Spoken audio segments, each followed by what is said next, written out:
It's easy to get excited when a band like Whitechapel has a killer past track record and makes a great album like The Valley in 2019. When the same band uses their time off the road to make a follow-up album continuing from that previous great album and building off of its strengths, it's all the better. Whitechapel have done exactly that with the band's 8th full album, Kin. The Valley was one of my favorite albums of 2019, and I was instantly sold on the idea of Whitechapel taking things forward with The Valley as a base for a new record. Kin, however, isn't just The Valley Part 2, which is important, as Whitechapel made some unique changes here to their traditional deathcore sound. Kin, running 11 tracks across 48 minutes, is an introduction to Whitechapel venturing into cleaner singing and slower moments as opposed to full albums with non-stop aggression and metal ferocity, which the band is great at. The bulk of Kin is absolutely in that deathcore realm, and any Whitechapel fan will absolutely get what they come for in the band's sound, but those fans might also be surprised with what they hear in Kin. In the press release for the album, guitarist Alex Wade said, "We really wanted these songs to breathe and have life and to sound bigger than anything we've made so far. We have explored more singing on Kin too. It wouldn't make sense to have the majority of the fanbase enjoy the sound and then shy away from it. Newly introduced singing along with the continued promise of a full metal assault is definitely something to pique interest from Whitechapel. I get the venturing off the beaten path for diehard metal fans is sometimes heresy, but with this band, it's worth trying." Putting bias aside because of how much I enjoyed The Valley,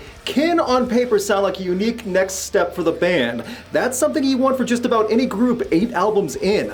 Also, just the idea of Phil Bozeman singing cleanly was enough to have me curious on what could happen here. Lost Boy was introduced to us a few months ago and definitely offers the aggressive tone that Whitechapel was known for. The guttural singing is forceful but clear from Bozeman, which proves how skilled he is, but it's the transition and speed change allowing Phil to sing smoothly that impressed me a bit more. It was a smooth flow from one style to another from everyone involved too. A Bloodsoaked Symphony followed in September and has such a great tone and ominous sound. The speed is not too quick, but the thick, heavy presence you get from the percussion and rhythm along with the vocals make this a deep, heavy Whitechapel track that could work extremely well as a live song. It's vicious and is a fantastic standout on the album. Orphan came a few weeks before album release, and this is the song that will catch many people familiar with the band off guard. The lyrics of Orphan match the rest of Kin's story, and while some of the lyrics aren't deep prose, the delivery works well for Bozeman. The softer style fits the album. This song is the different direction that Whitechapel have advertised. And that different direction is given in doses through the album, and in some cases complete songs.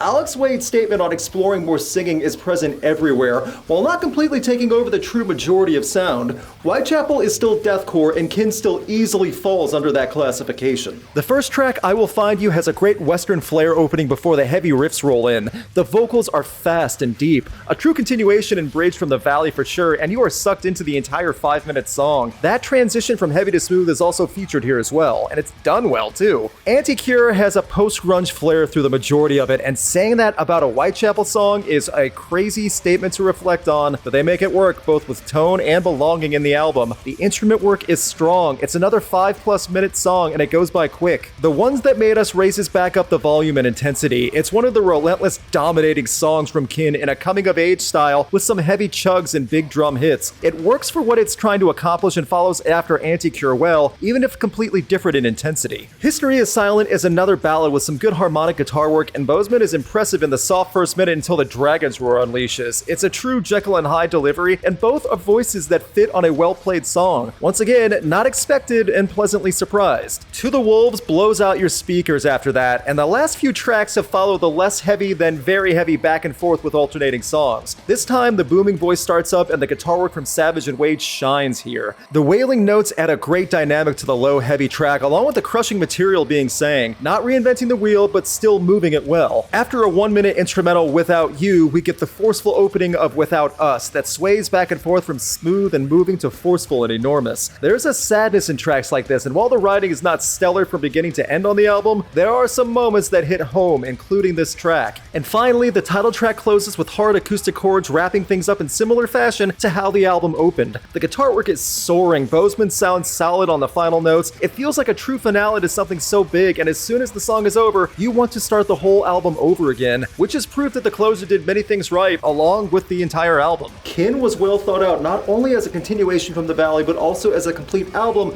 covering a story. Bozeman's singing ability shocked me not only because he proved he's more than capable, but just how much he was willing to showcase on the album.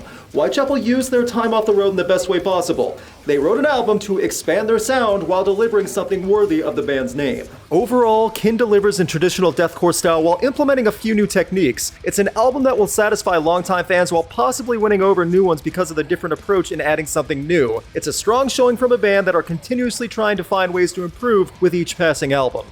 What did you think of Kin? Leave a comment and let everyone know. Big thanks to my patrons and a special thanks to Chris Doman. You can have a say in upcoming videos, get weekly new music playlists, and see videos early by supporting Rocked on Patreon. Find more information in the video description link. Please subscribe and ring the bell to get notified on upcoming videos, and you can keep up to date with Rocked on Facebook, Twitter, Instagram, and TikTok. I also want to point out that as of this video posting, Whitechapel are going on tour with Cannibal Corpse in 2022. That is intense. Those poor venues are going to be destroyed. Just rubble lying around everywhere after those two bands play back to back.